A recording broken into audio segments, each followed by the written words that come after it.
सुनो सिद्धार्थ कथा। सत्य कथा,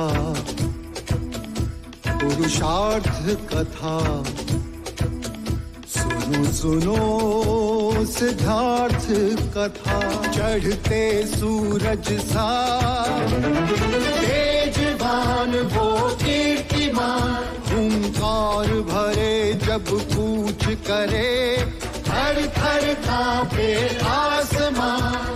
वो राजपुत्र वो शूरवीर, पर्वत को भेद दे उसके तीर, शांति का स्रोत करुणा की धार, निर्झर झरे मन से अपार। वो राजपुत्र वो शूरवीर, पर्वत को भेद दे उसके तीर, है शाक्य वंश का वो तारा, जगमग है जिससे जग सारा। सत्य कथा, पुरुषार्थ कथा, सुनो सुनो सिद्धार्थ कथा।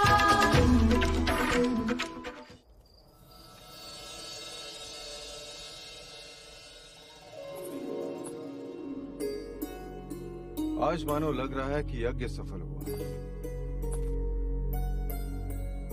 आज कपिल वस्तु की आंखों में मैंने भावी सम्राट की छवि देख ली। प्रजा, तथास्तु। सच, आज का दिन बहुत ही शुभ है। सिद्धार्थ ने अपनी क्षत्रियता का प्रमाण दे दिया और 10 वर्ष पश्चात यशोधरा को देख के मन प्रसन्न हो गया। हाँ प्रजा,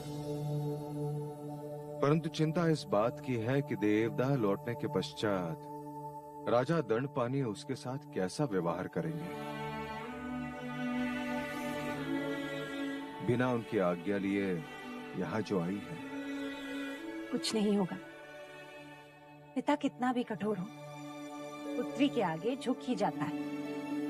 क्यों? क्योंकि वो जानता है पुत्री पिता के यहाँ अतिथि होती है।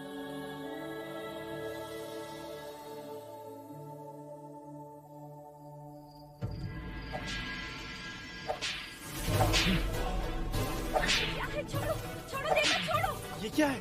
छोड़ो, छोड़ो देवदत्त, छोड़ो। ये क्या कर रही है? ये सब क्या है देवदत्त? एक पराजित योद्धा को दंड दे रहा हूँ। अपने मरते हुए अहंकार को जीवित रखने का प्रयत्न कर रहा हूँ। निराश न हो देवदत्त, और ये कोई अंतिम प्रतियोगिता नहीं है। आज सिद्धार्थ का भाग्य अच्छा था तो वो जीत गया, परंतु कल कुछ नहीं होगा पिताजी। कल एक भव्य शोभा यात्रा होगी। सब कुमारों के साथ मैं भी अश्व पर होऊंगा और रथ पे सवार होंगे युवराज सिद्धार्थ गौतम, और सब तरफ मेरी पराजय का शंखनाद होगा और कुछ नहीं। हृदय छोटा ना करो पुत्र, तुम्हारी पराजय में भी तुम्हारी विजय है। देने को आश्वासन अच्छा है पिताजी, किंतु इसमें मेरी कोई आस्था नहीं।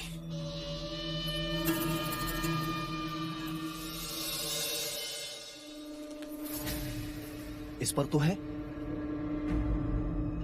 महाराज ने दिया है, तुम्हारे लिए है।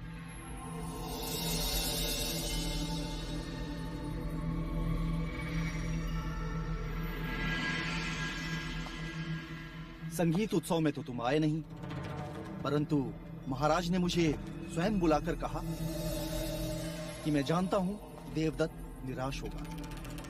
उसे जाके कहना कि स्पर्धा में कोई विजयी होता है तो कोई पराजित, परंतु इसका अर्थ ये नहीं कि जो पराजित हुआ उसका मूल्य कम हो गया। देवदत्त और सिद्धार्थ तो कपिल वस्तु के दो नेत्र हैं। सिद्धार्थ मेरा अभिमान है तो देवदत्त सम्मान।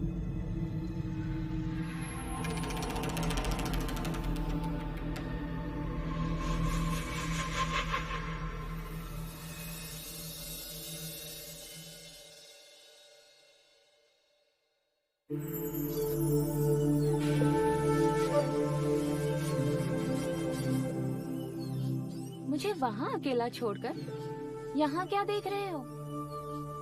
राजप्रसाद की सीमा। उसमें देखने जैसा क्या है? कल शोभा यात्रा होगी गोपा। कल प्रथम बार मैं राजप्रसाद की सीमा पार जाऊंगा। क्या तुम आज तक कभी राजप्रसाद के बाहर नहीं गए? नहीं। अर्थात राजप्रसाद के बाहर की सृष्टि के बारे में तुम जानते ही नहीं? जानता हूँ ना, गुरुओं से, वेदों से, उपनिषदों से, अतीत की कहानियों से, मन की आंखों से इस खूबसूरत सृष्टि को देखा है मैंने। पर कल प्रत्यक्ष अनुभव होगा। कल प्रथम बार नगर के द्वार मेरे लिए खुलेंगे। कल मैं अपनी प्रजा से मिलूंगा। मैं भी तुम्हारे साथ चलूंगी। अतिथि देवो भव।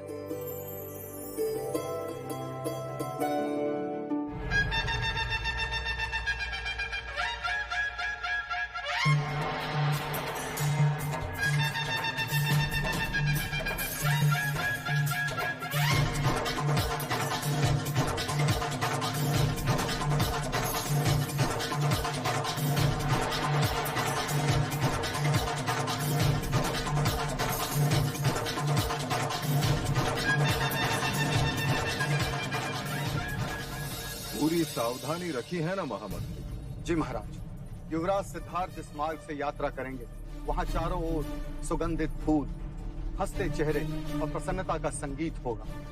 चारों ओर युवा जगत ही दिखेगा। ऐसा कुछ नहीं होगा जिससे उन्हें दुख पहुंचे।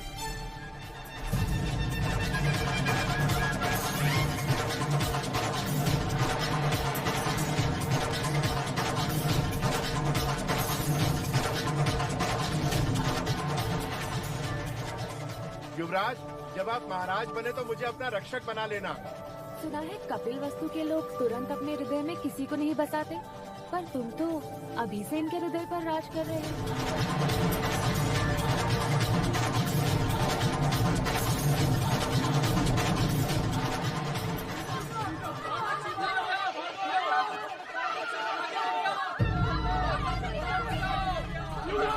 युवराज बचाओ, युवराज बचाओ, युवराज। क्या हुआ, क्यों चिल्ला रहे हो? राजा, हमारी बच्ची को चीता उठा कर ले गया।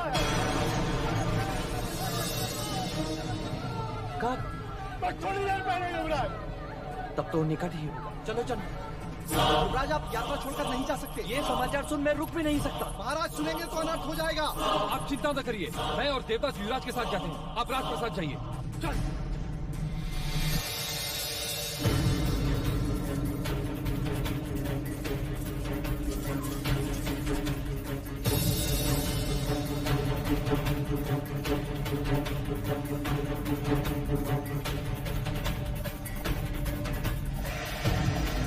क्या चीते यहाँ अधिकांश देखे जाते हैं? नहीं युवराज, कुछ ही दिन हुए जंगल में आग लगी थी, तब चीते बस्ती की ओर आ गए।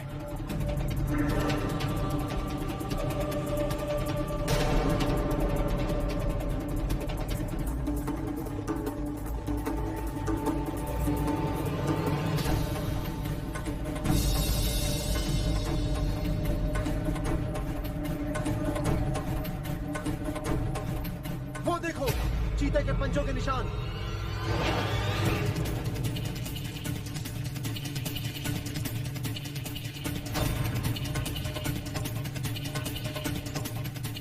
पंजों के चिन्ह पूरब दिशा की ओर जा रहे हैं। चलो। चीता अपने आखेट को दूर तक नहीं ले जा सकता, वो यही कहीं होगा। केवल एक बार दिखाई दे जाए, जीवित नहीं छोड़ूंगा उसे। नहीं देख, तुम उसकी हत्या नहीं करोगे, हम उसे जीवित पकड़ेंगे।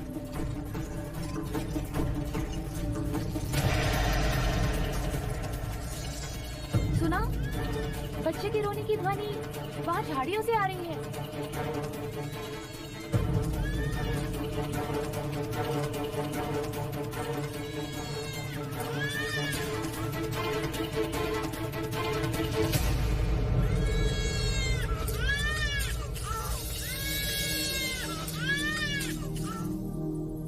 ये तो चमत्कार हो गया, बालक जीवित है। जीवित है, पर इसका रक्तस्राव रोकना पड़ेगा। इसे तुरंत ही वैदराज के पास पहुंचाना होगा। यशोधरा ठीक कहती है अनुज, तुम बच्चे को लेकर तुरंत निकलो। चीता अपना आखेट खोजता हुआ यहाँ अवश्य आएगा। आज मेरे हाथों उसकी मृत्यु नहीं जी, तुम उसकी हत्या नहीं करो, तुम उसे जीवित पकड़ो। वचन दो मुझे, वचन दो ज्येष्ठ। ठीक है, नहीं करूंगा, किंतु इस समय तुम केवल बच्चे के बारे में सोचो, चीते के बारे में नहीं। जाओ।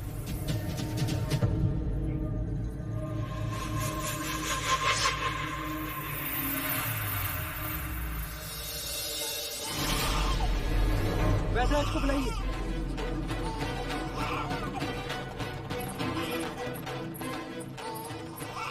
और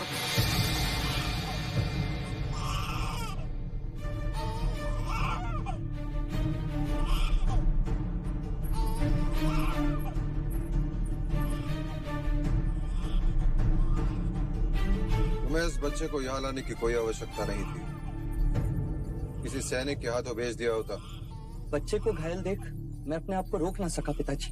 परंतु लोग क्या कहेंगे? प्रजा एक पराक्रमी राजा चाहती है, दयावान नहीं। प्रथम तो तुम्हें शोभा यात्रा छोड़कर जाना नहीं चाहिए था। यदि गए तो चीते के अखेट पर जाते। इस बच्चे को यहाँ लाने की क्या आवश्यकता थी? एक भावी सम्राट को हर्ष अपनी छवि का ध्यान रखना चाहिए युवराज। प्रणाम महाराज।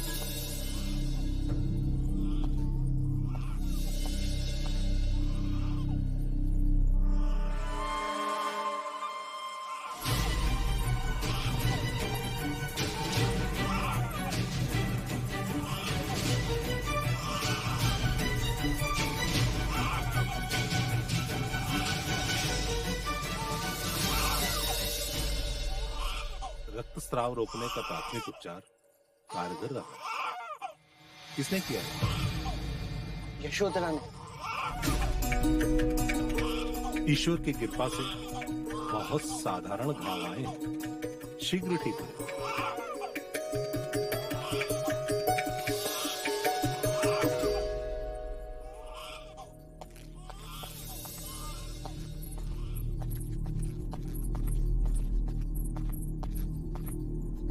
आज हमारे पुत्र ने एक बच्चे के प्राण बचा लिए थे, परंतु एक शूरवीर कहलाने का अवसर खो दिया।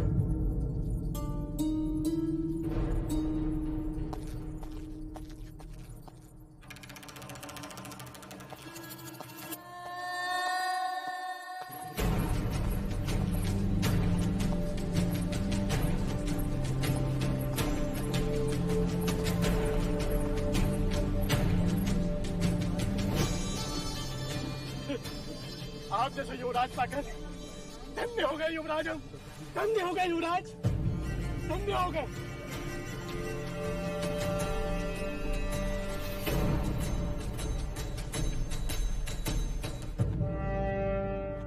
युवराज की, युवराज की, युवराज की, युवराज की, युवराज की, युवराज की, युवराज की।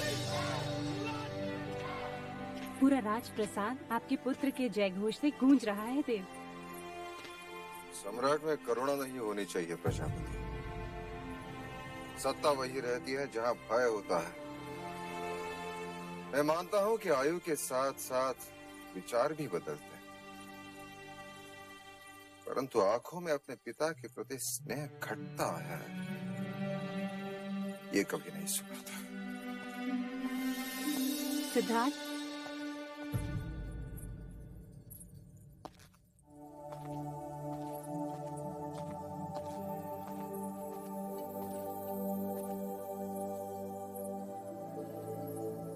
तुम अपने पिता से कितना स्नेह करते हो?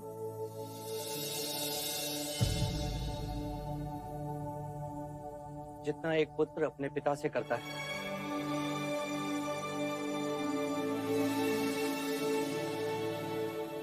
तुम उनके लिए क्या कर सकते हो?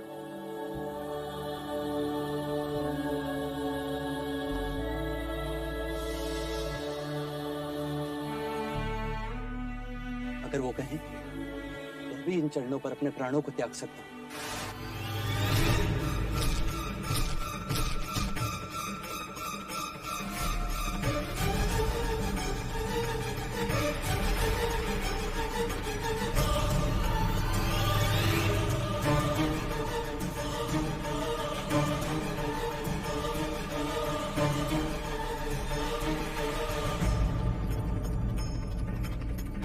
ये क्या है देवदत्त?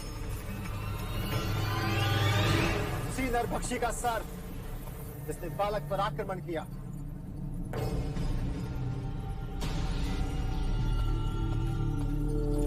ये तुमने क्या किया जिष्ट? तुमने मुझे वचन दिया था ना कि तुम इसकी हत्या नहीं करोगे।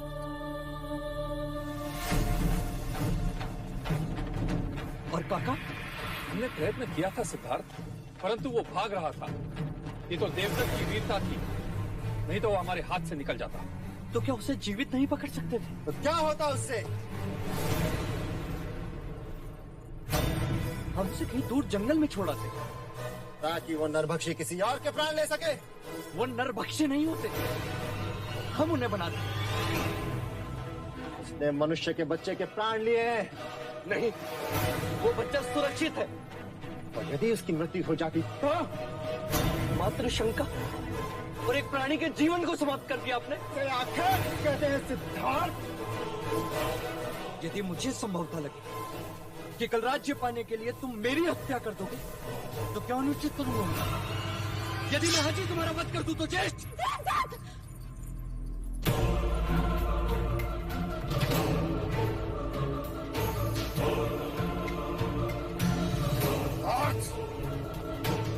अपने ज्येष्ठा से ऐसी बात नहीं करते। तलवार फेंक दो।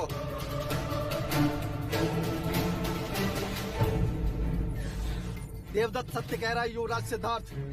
यदि पशु एक बार भी मनुष्य रक्त चख ले तो पूरी बस्ती उजाड़ देता है। और युद्ध के नाम पर हम मनुष्य होकर भी बस्तियां नहीं उजाड़ते। केवल वीरता दिखाने के लिए हम उनका जीवन छीन लेते हैं। परीक्षा हमारी और प्राण गंवाए वो हमारे लिए आखिर का आनंद और उनके लिए जीवन का अंत। क्या यह अन्याय नहीं? नहीं, मेरे देवदत्त ने कोई अन्याय नहीं किया।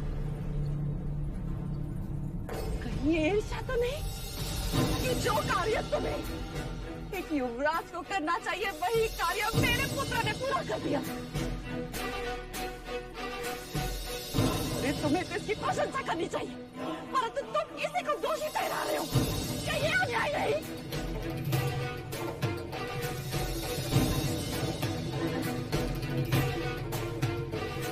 और तलवार फेंक दो यहाँ से। अभी क्या अभी चले जाओ।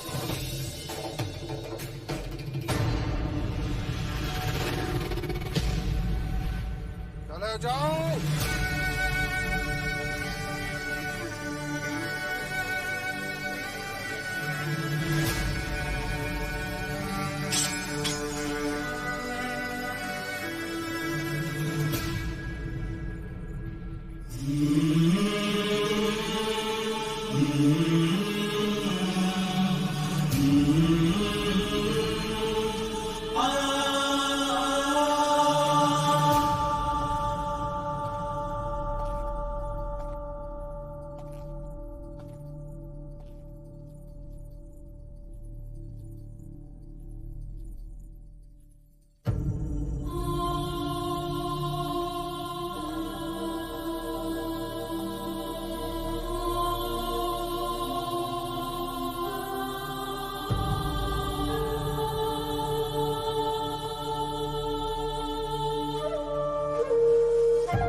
भगवान, कौन हूं मैं और यहाँ क्यों हूं?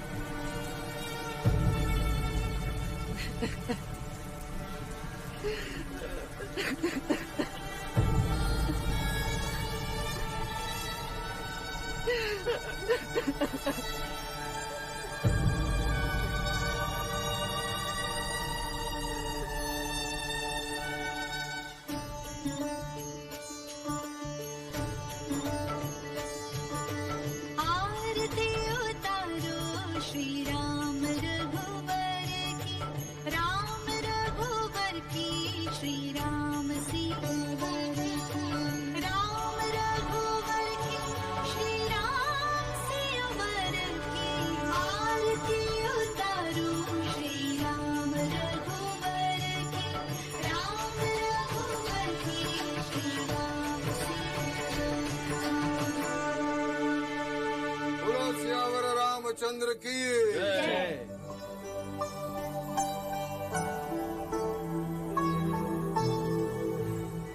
महादेवी, आज का श्रृंगार अद्भुत है। आज श्रृंगार यशोधरा ने किया है। यशो, आज कोई पर्व है जिसे हम भूल रहे हैं? मुझे स्मरण नहीं, तुम ही बताओ आज क्या है? आज मैं अपने घर देवदा लौट रही हूँ बुआ।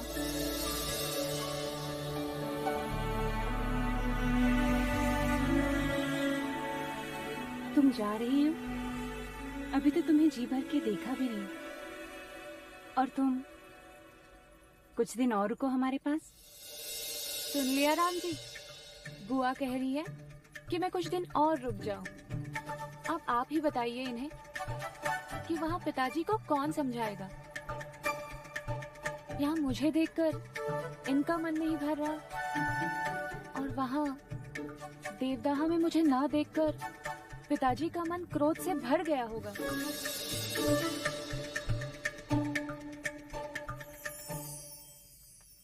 हम सभी यहाँ हैं। सिद्धार्थ कहाँ है? महादेवी, मैं गई थी उन्हें बुलाने, परंतु वो अपने कक्ष में नहीं है। मैंने राजप्रसाद में भी सब जगह उन्हें देखा, परंतु राजप्रसाद में नहीं है। तो फिर कहाँ है? कल रात वो प्रणाम करने भी मेरे कक्ष में नहीं आया। अनुज, आप चिंता न करें महादेवी, मैं अभी युवराज को ढूंढ लाता हूँ। हाँ हाँ महादेवी, आप चिंता ना करें, युवराज मिल जाए। शयन कक्ष में ना हो तो आश्रम की कुटिया में हो, या फिर राज परिषद के छत पर हो सकते हैं, अथवा तालाब के नहीं नहीं नहीं, चन्ना के साथ अश्वशाला में बैठे, अथवा आचार्य कौंडिन्य के साथ ज्ञान गोष्ठी में बैठे हो। कल तो युवराज ने बड़ी ठिठोली की जब आचार्य अश्वपाल ने उनसे राजनीति सीखने की बात की, तो कहने लगे स्वार्थ के पाखंडी खेल का नाम है राजनीति।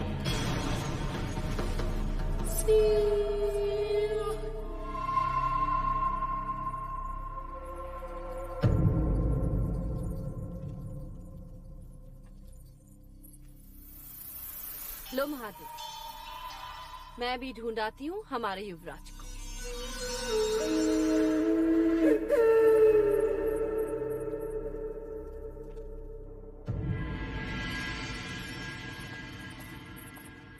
युवराज मिले? नहीं, सारा राजप्रसाद फिर से देख लिया। युवराज तो नहीं मिले, परंतु उनके कक्ष में। कक्ष में? कक्ष में क्या? आप स्वयं देख लें।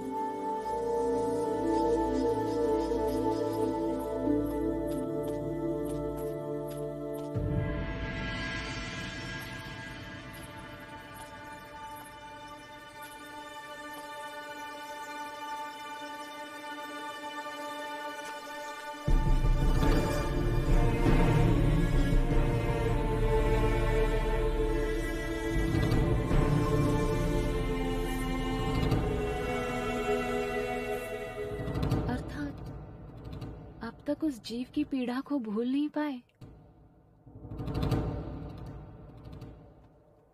मेरा हृदय ग्लानि से भरा है। मुझे मेरी बात को समझ ही नहीं रहा। सब मेरी बात का विरोध कर रहे हैं। गुरुदेव, क्या ज्येष्ठ के कृत्य का विरोध करना अनुचित था?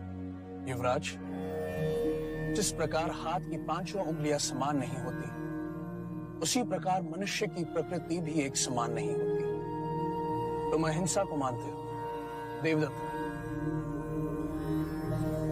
चीते ने अपनी प्रकृति में अधीन होकर बच्चे पर घात किया और देवदत्त ने अपनी प्रकृति के अनुसार चीते का शिरच्छेद किया।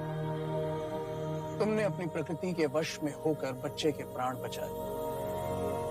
जो कर सकते थे वो तुमने किया। इसमें ग्लानि से पीड़ित मत हो सिद्धार्थ। गुरुवर, मुझे इस ग्लानि से मुक्ति चाहिए।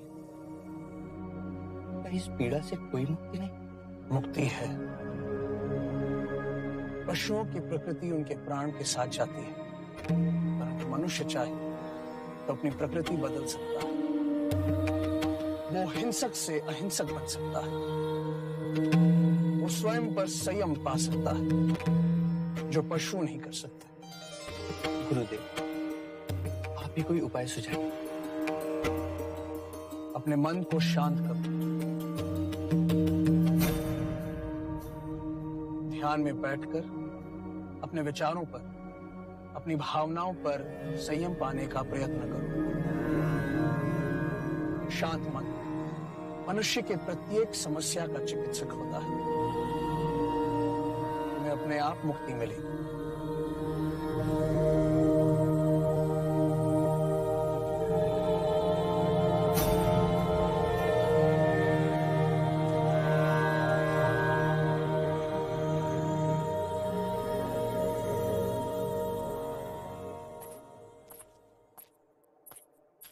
यशो, कहाँ चली गई थी मुझे छोड़ के? सिद्धार्थ को ढूंढने बुआ।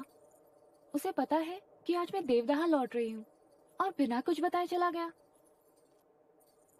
पिताजी से विरोध कर मैं उसकी परीक्षा में उसका उत्साह बढ़ाने चली आई, और वो है कि यदि वो युवराज है तो मैं भी राजकुमारी हूँ। अब जब तक वो मुझे देवदाह लेने नहीं आएगा, मैं भी कपिलवस्तु नहीं आऊंगी। आने दे सिद्धार्थ, आज मैं तेरी ओर से उसे डांटूंगी। फिर तो ठीक है ना? नहीं बुआ, जब वो आए उसे मेरी तरफ से बहुत प्रेम देना। कहना कि विदाई की बेला गोपा उसे बहुत स्मरण कर रही थी। प्रणाम महादेवी। अनुज, अमितोधन ने सिद्धार्थ को ढूंढ लिया? नहीं, अभी तक वो आए नहीं। मैं यहाँ यशोधरा को लेने आया हूँ। मार्ग बहुत लंबा है। यशोधरा हमें शीघ्र ही प्रस्थान करना होगा। रात होने से पहले हमें जंगल पार करना होगा। हाँ मजले मामा, मैं अभी आई।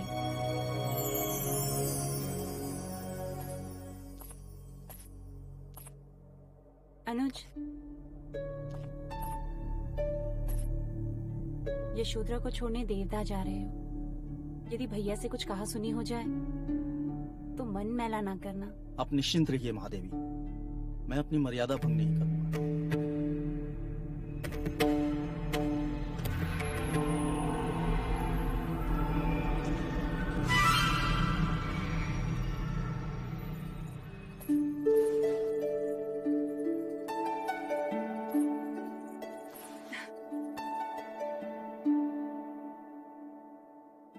अमिता दीदी से कहना उनकी हंसी आज भी कपिलवस्तु में गूंज रही। मेरी तरफ से उन्हें खूब हंसाना।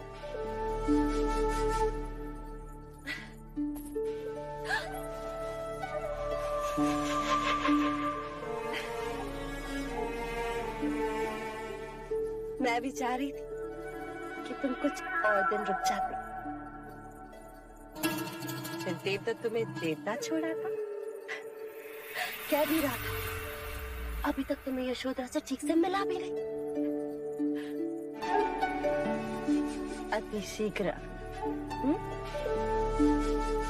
आओ।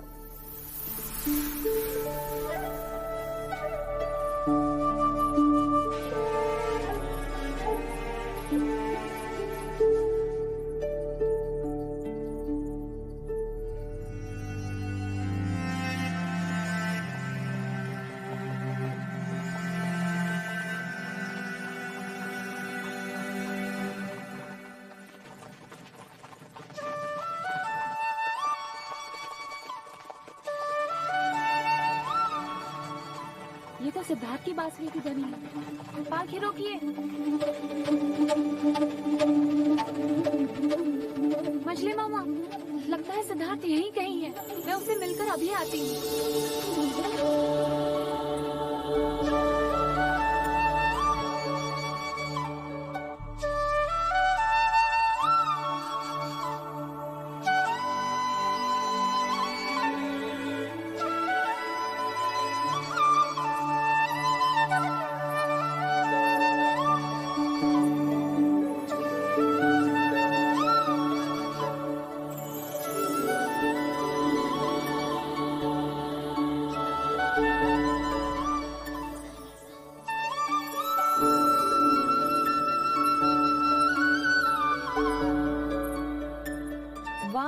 आतिथ्य। गोपा, तुम यहाँ? और यही प्रश्न मैं करूं, तुम यहाँ तो?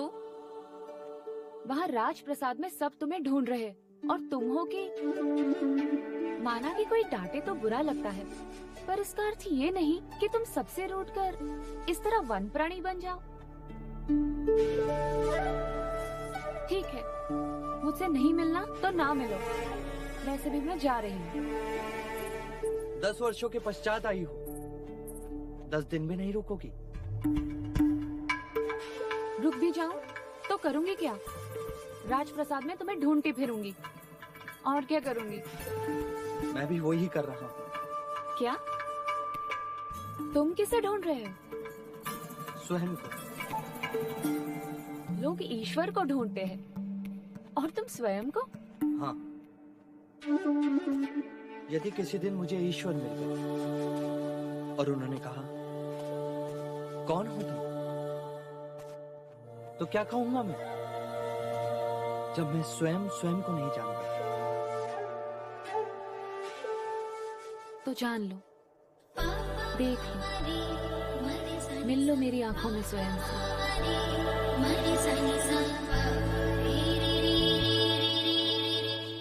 यशोधरा,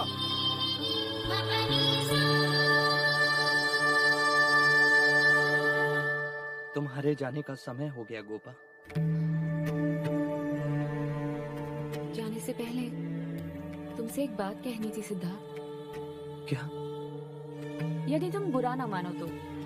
मित्र मानता हूं मैं तुम, और तुम्हारे कहे पर बुरा मानने की दुष्टता मैं कैसे कर सकता हूँ? तो वचन दो, आज के पश्चात कभी ऐसा बर्ताव नहीं करोगे जिससे किसी को दुख पहुंचे।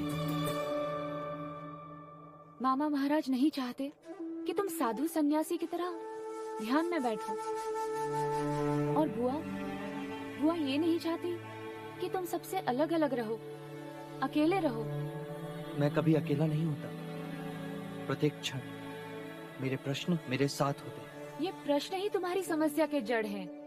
हमारे देवदाह में एक गुरुजी आए थे, बड़ी अच्छी बात कही थी उन्होंने। जीवन को इतनी गंभीरता से ना जियो बालक, अन्यथा जीवन नीरस हो जाएगा। यशोधरा, और तुम भी द्रोणोदन काका के बुलावे को अनसुना ना करो बालिके, अन्यथा वो क्रोधित हो जाएंगे।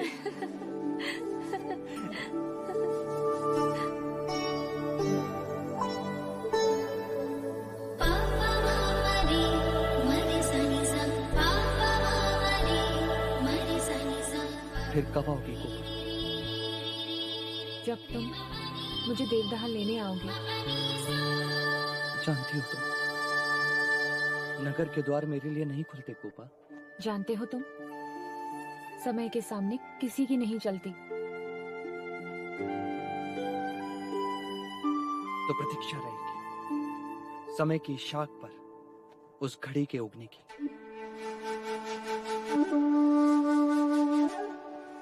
जाते जाते एक और बात कहनी थी सिद्धार्थ। जा रही हो तुम? हाँ, वो तो है। कहो। पिछली बार देवदाह जाते समय तुमने मुझे बीज दिए थे। सारा देवदाह फूलों से भर गया है, पर इस बार मेरी भेंट उधार रही।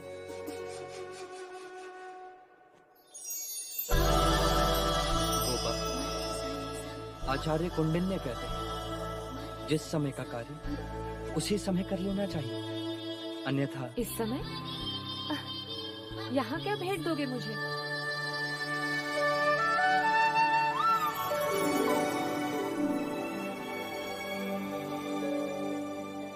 बीज दिए तो देवदाह फूलों से भर गया। बांसुरी दे रहा हूं, पूरा जीवन संगीत से भर जाएगा।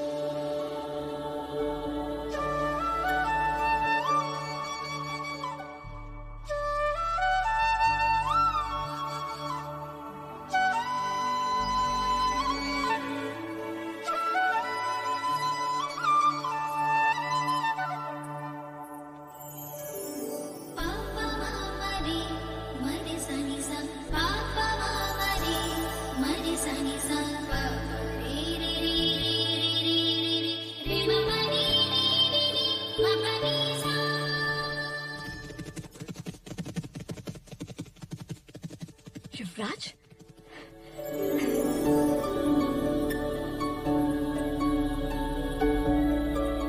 महादेवी, युवराज आ गए। महादेवी,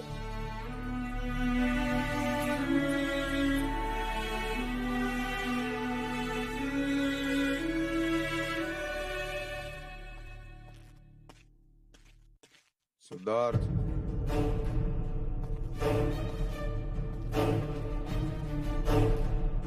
कहाँ से आ रहे हो? उद्यान में टहलने गया था पिताजी। अथवा ध्यान में बैठने के लिए गए थे या बांसुरी बजाने? बांसुरी तो मैंने गोपा को दे दी। ये लो मेरी तलवार। मेरी इच्छा है मैं जब भी तुम्हें देखूं एक क्षत्रिय की तरह अपने शस्त्र के साथ देखूं।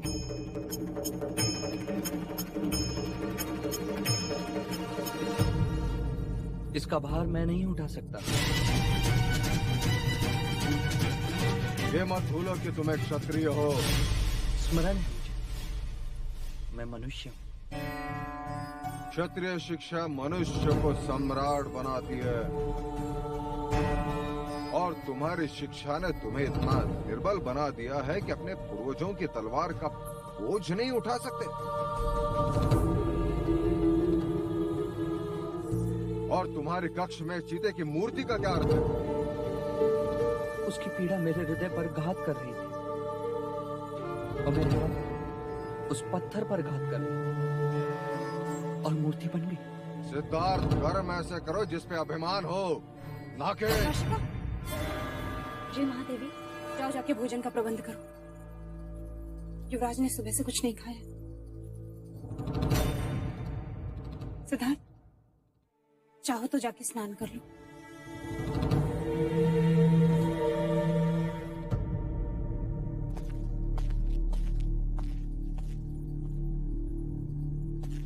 भाई महाराज, मैं कई दिनों से निरीक्षण कर रहा हूं। सिद्धार्थ की आचार्य कौंडिन्य के साथ घनिष्ठता बढ़ती जा रही है। ये उनकी संगत और शिक्षा का ही परिणाम है कि युवराज ध्यान के प्रति आकर्षित हो रहे हैं।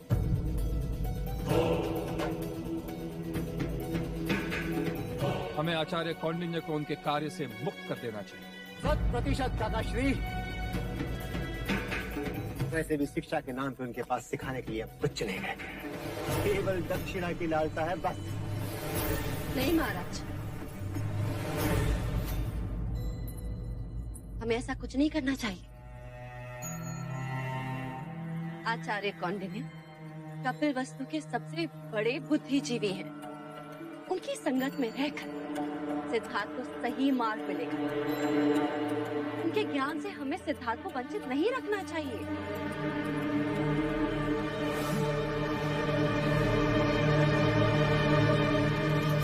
देव, मंगला दीदी सच कह रही है। आचार्य कौंडिन्य से बड़ा ज्ञानी कपिलवस्तु में दूसरा कोई नहीं है। उन्होंने कोई ऐसा कार्य नहीं किया जिससे कपिलवस्तु के भविष्य को हानि, सिद्धार्थ को हानि।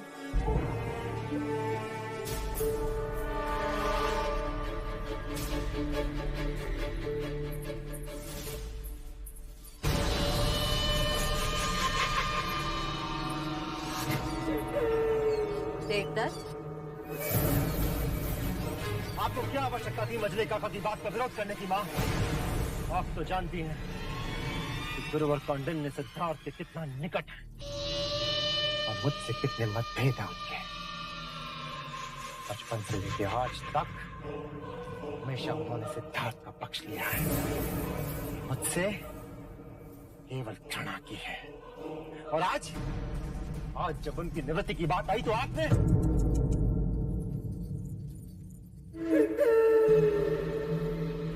तुम तो अपने पिता की तरह ही सोचते समय आंखें छोटी कर लेते, आंखें बड़ी करके सोचो पुत्र, दूर तक दिखाई देगा।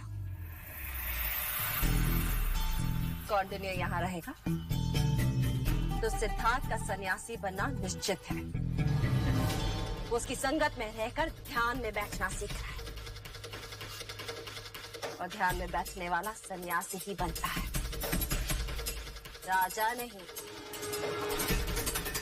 जाने अनजाने में सही, परंतु कौंडिन्य युवराज को कपिलवस्तु के सिंहासन से दूर लेकर जा रहा है। हमें बस इसका साथ देना चाहिए। हमारे लिए तुम्हारा कपिलवस्तु का सम्राट बनने का स्वप्न पूरा करेगा।